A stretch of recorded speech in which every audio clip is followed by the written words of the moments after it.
nakita natin na may teams na nag-a-adjust depending on who they think is the more important pick. Yeah, may nila-lockdown talaga. May nila-lockdown talaga sila. Si Mobazane on Game 2 kanina. That's true. Last pick jungler, super flex. So will that be a case here? Pero hindi talaga eh. I think the XP laners, kailangan din nating tignan si Tekashi. Ang ingay ni Tekashi ngayon. Talaga, men. Sabi niya, hindi lang si Edward ang kaya maglapu-lapu. Kahit Pilipino to, kaya ko gamitin. Pwedeng-pwede yan. Although wala namang halong dugo. Pero pwede na. Naman. Laban na. Pwede pa rin naman. Laban na. Now, we are on the drafting stage. Rrq Akira versus Occupy Thrones. This is just game number 1. Wala na si Kari.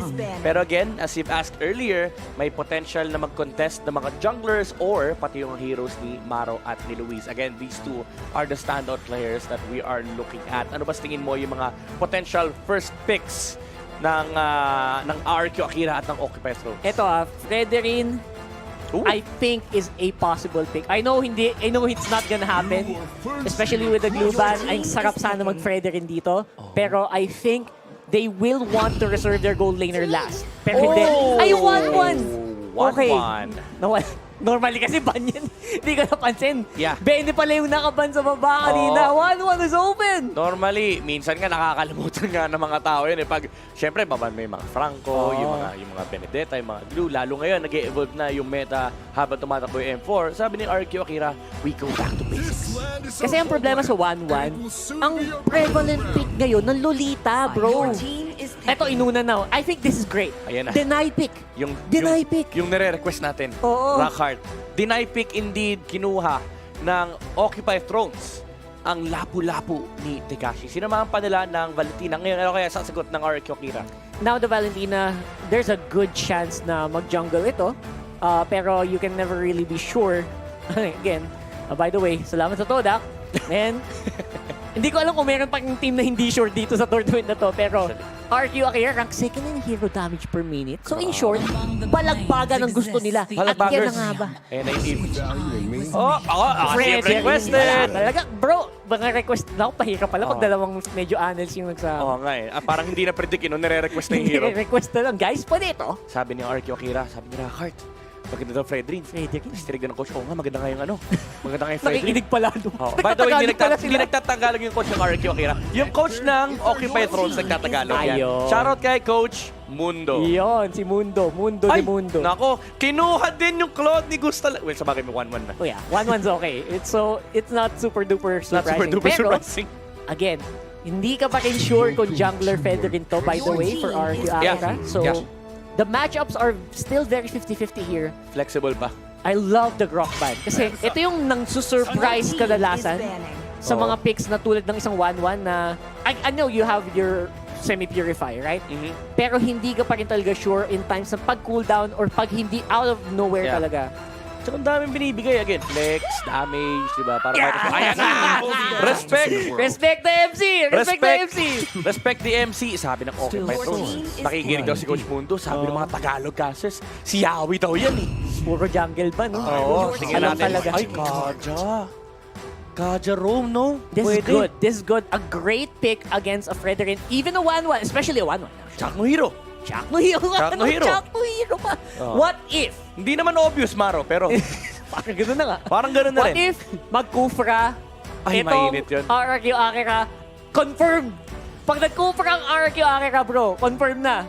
It's Yawi versus Chakno. Grabe. Iba na yung, again, ito yung mga talents kasi na alam mong may pinanggalingan din. Remember, those were the days na parang dati sinisimulan pa lang yung pangalan ng nila Yawi, nila Chakno. Ngayon, household names na sila sa roaming position. Now, it's Luis and Maro building up. Okay, guys. Confirmed. Gusto lang namin sabihin, hindi scripted to. Wala. Okay. Pinik lang talaga ng Rrq Akira ang Kufra.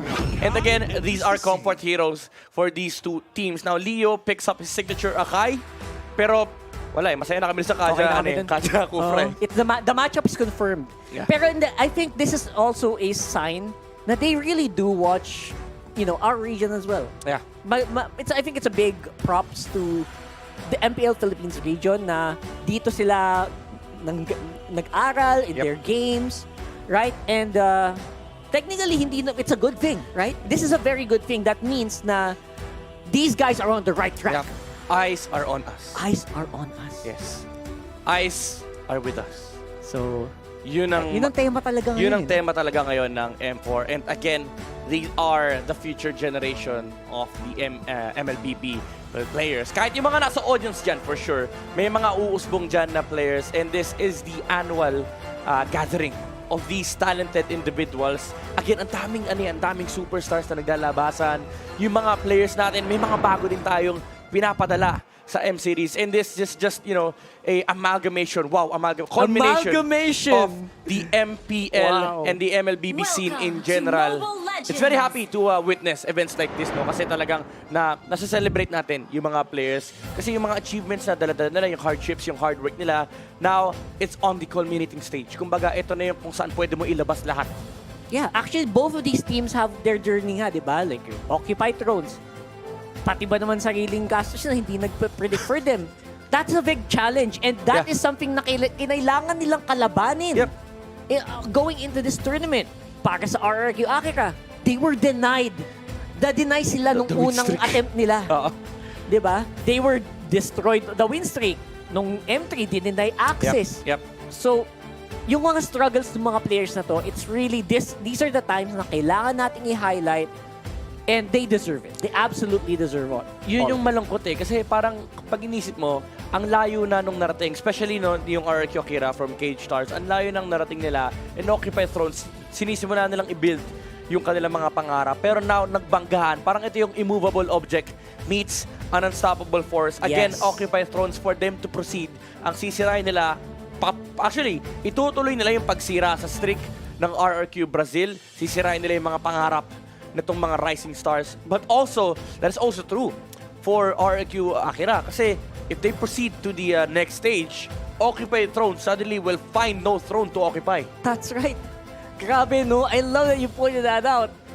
Grabe. I think, hindi, ganito kasi yung Midnight eh. Yung pangalan ng Occupy Thrones, feel ko verb yan eh. Hindi naman sa sila yung may hawak ng hindi trono. Hindi siya status, no? Oo. Sila yung kukuha ng trono.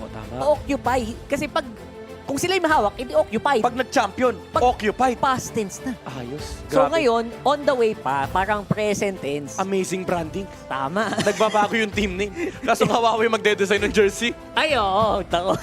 May revision. Mag-print ng bagong batch. May revision. Boss, Palala kami, boss. Boss, pa-print bago, boss. So let's watch the player head-to-head while we are doing some troubleshooting. The gold lane, bro.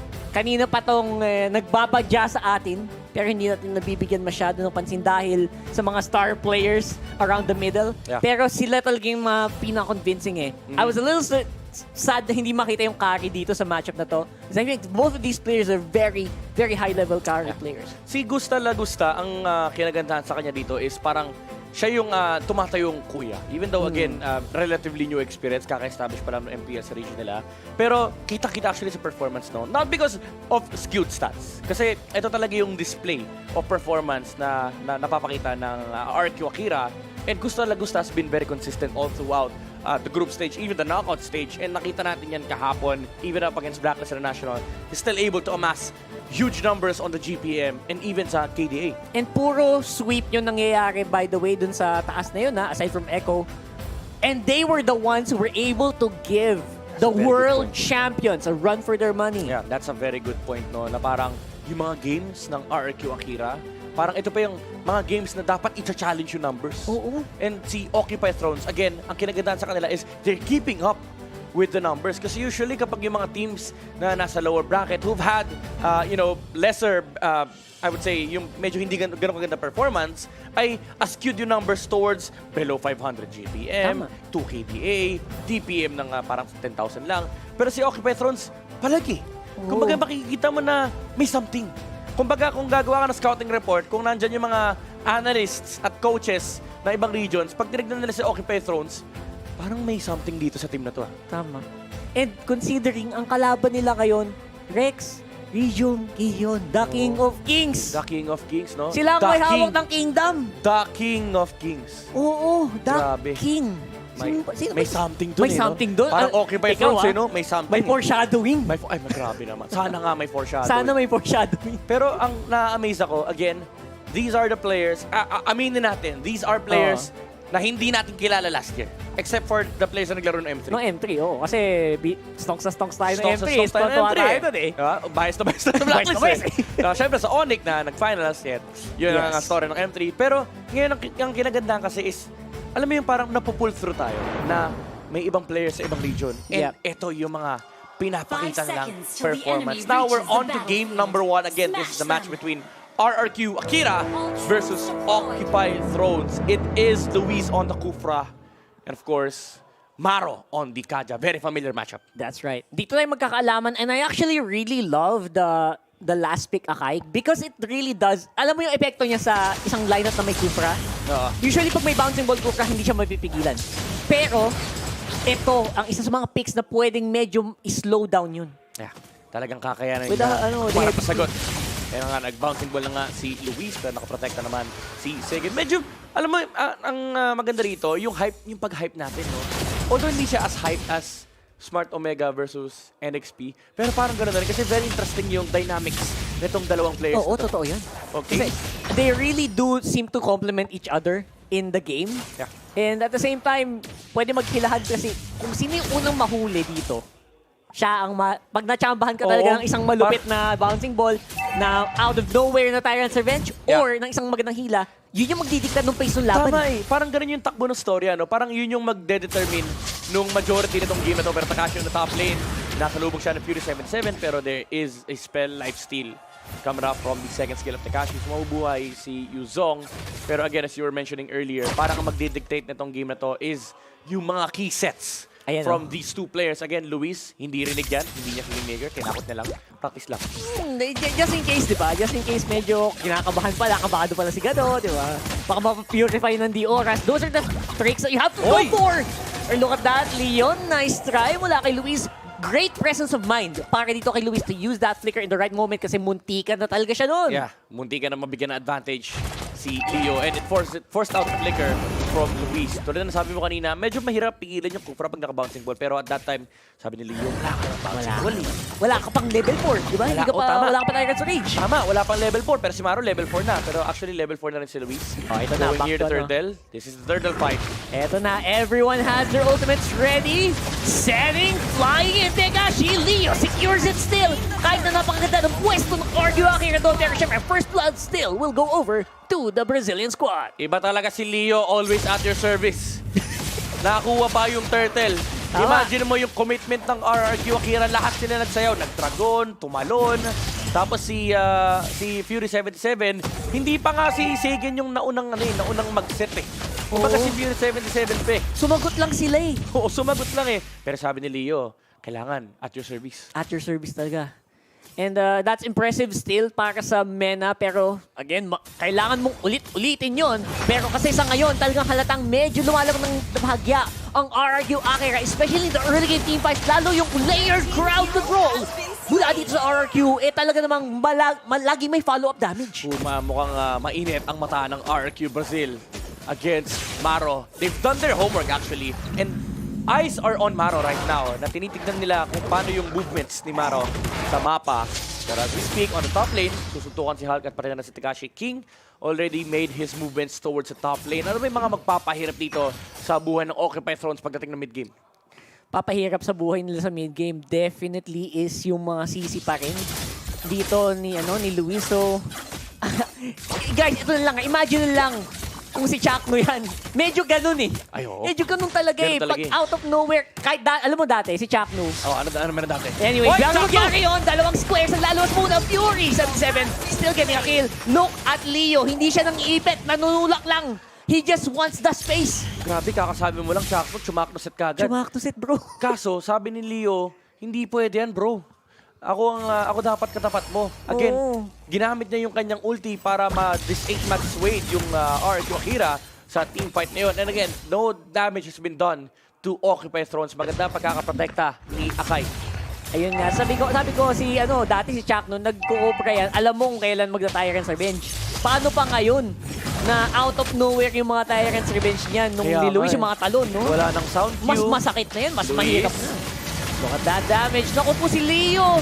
Unang biktima dito at halos sinigurado na ng Rrq Akira ang pangalawang turtle ng larong ito. Sinurbal na.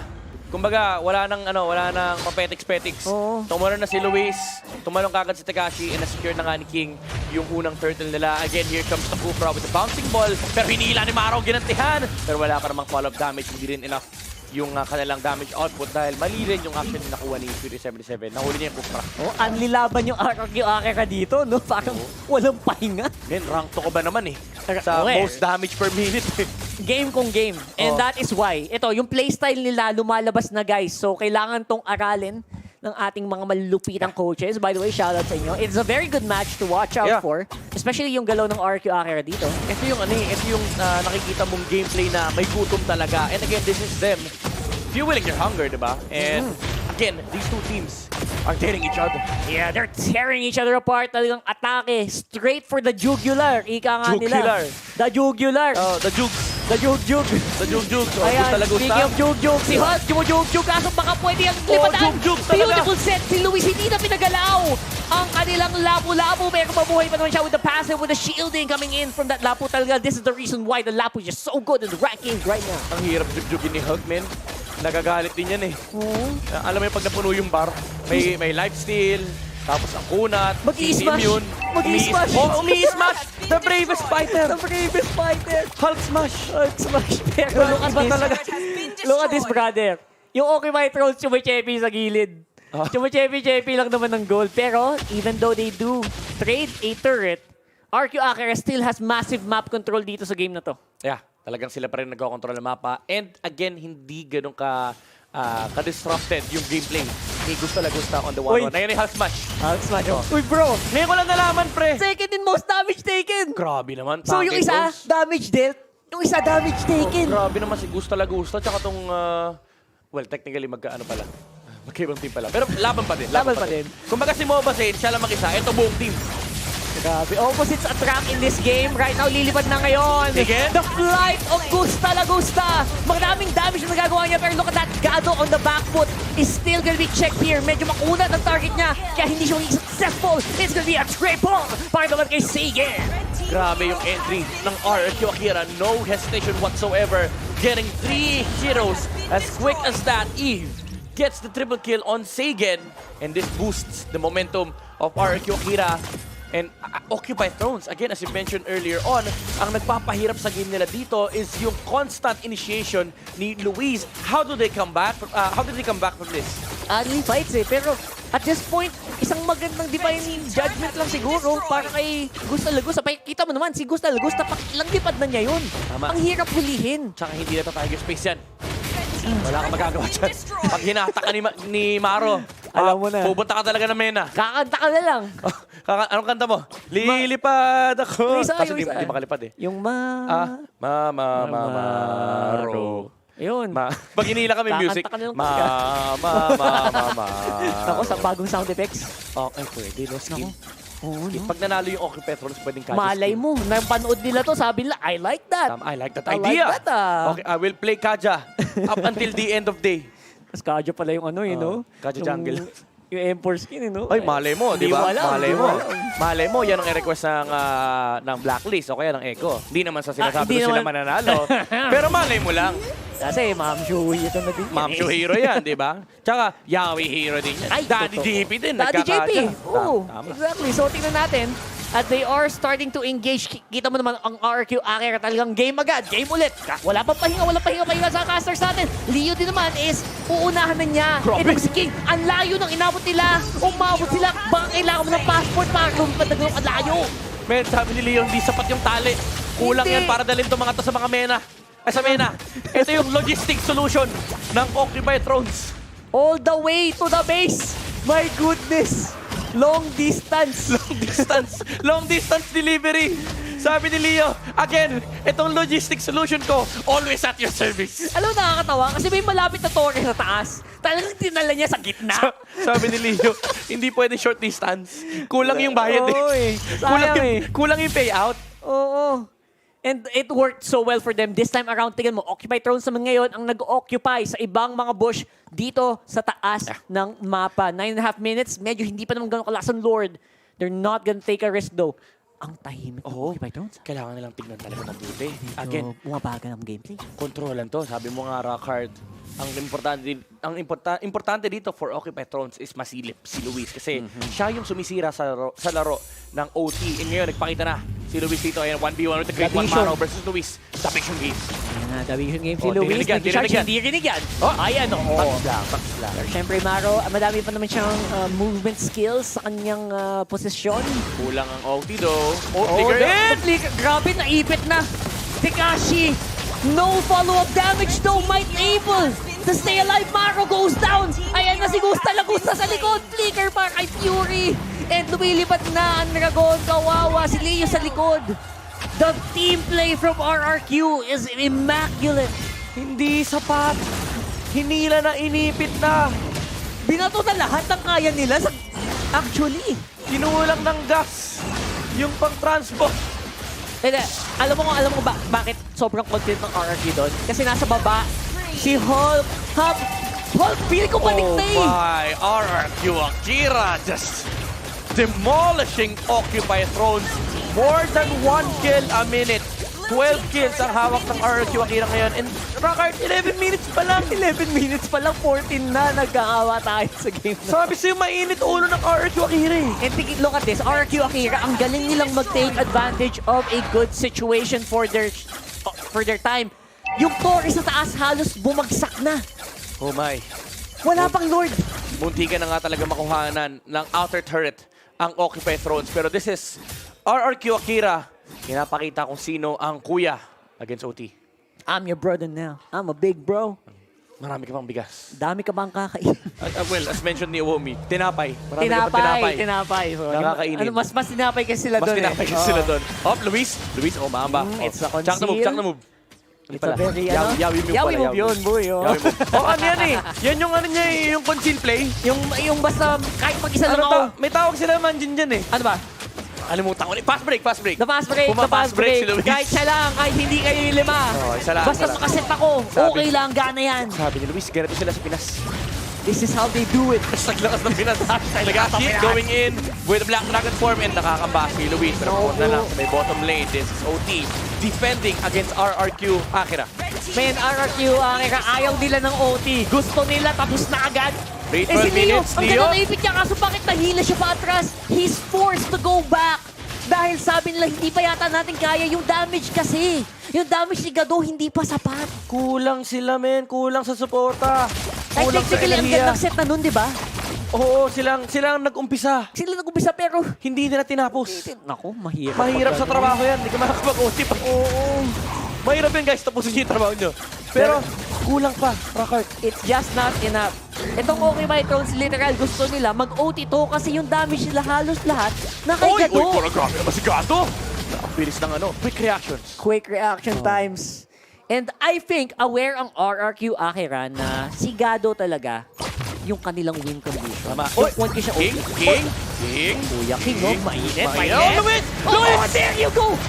Grabe Guys, naman. I have to say alam kong saan galing yun. Look at this beautiful team play coming in from RRQ.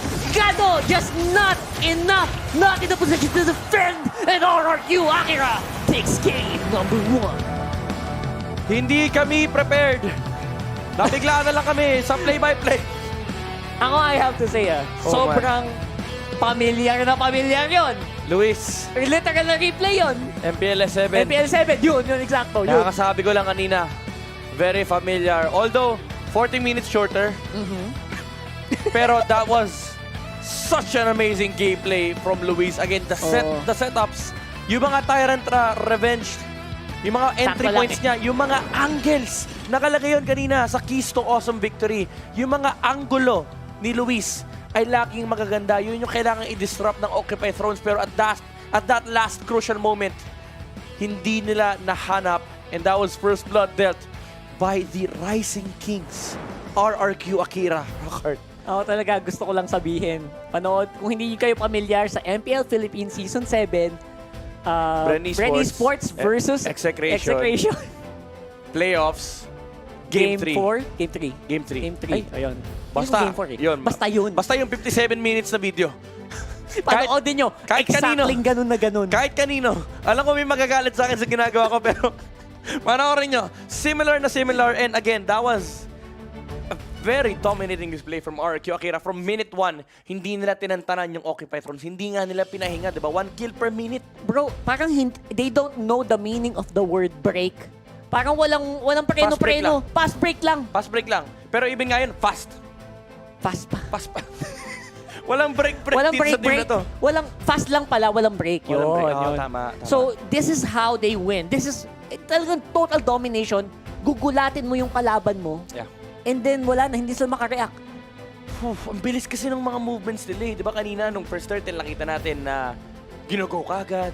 Yung sa last team fight, ginago kagad. And sila pa yung parang kahit mag-go yung Occupy Thrones, lagi silang may sagot. Nakita natin medyo kinulang sa damage output yung Valentina, pati na rin yung Akai. Pero ang bilis din ng responde ng Rrq Akira.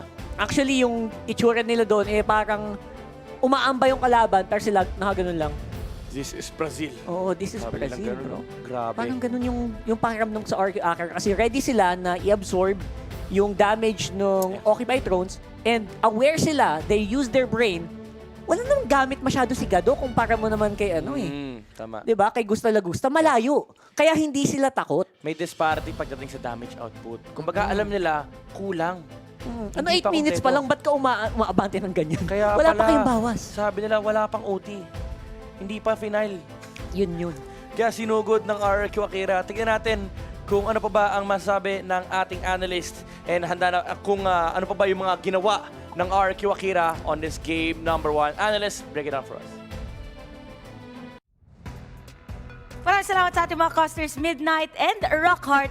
Welcome to Understand, ating Chantel at ating himayin dito kung ano nga ba ang nangyari on that game number 1. For Rrq, napakaganda na kanilang naging performance and tama yung sinabi din ng mga customers natin that there were moments we're in for OT kasi na may pwede sana silang gumawa ng play pero hindi nila ginago. Even on that last moment, magkasama kami ni Renmar kanina na nanonood at kami mismo ay nagugulat kung bakit hindi pa rin nagkaroon ng hila or yung setup doon ay hindi pa rin nila pinilit para lang makakuha ng kill against Rrq Akira. Now for Rrq Akira, kinagandahan pa dito is that they are aware na kanilang playstyle or magandang playstyle sa ganitong lineup is more on the aggressive type. So they have Luis ang gonna set up play niya by the way doon sa last team fight. Pero si Sigrid is there para sa follow-up na kanyang real-world manipulation and just look at the stats of Gusta Lagusta at 407. So imagine the space created by Rrq Akira on that moment and even King on that energy eruption para mag-taunt for every team fight. Speaking of team fight, just look at the team fight participation para dito sa side ng Rrq Akira, specifically for Eve. There were moments wherein there is a play coming in from OT, but at the same time, nandun yung real-world manipulation.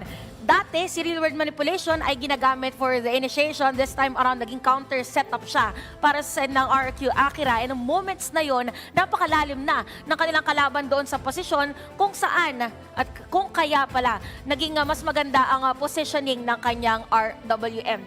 Damage dealt by Rrq Akira here ay malaki ang kalamangan. Actually, 10K, pero yun pa, ang pinaka-importante kasi doon is the conversion of their gold. And speaking of conversion of gold, dahil naging maganda ang kanilang farming, automatically sila din ang mas madami nakuhang turrets, even on turtle objectives, and even the damage to turrets. So, sila din ang mas madami na secure na objectives against OT. Now, for OT, meron ding last skirmish, may kita natin yun most probably sa ating highlights later on, kung saan nagkaroon ng magandang ipit from Leo, magandang heavy spin from Leo, but at the same time, hindi sila nag-go for the set of play. So, ibig sabihin, ang nangyari doon is merong moments of doubts para sa side ng OT as to why yung gusto sana nilang pagbawi doon sa mga initiation na ginagawa ng kanilang kalaban ay hindi nila nagagawa. It's more of the synchronicity of skills kung bakit hindi naging effective ang kanilang lineup. At totoo din, ang binanggit natin mga casters na hindi pa ganon kataas ang kanilang damage. Dahil dyan, ating MVP for the game, walang iba ay kung DC King.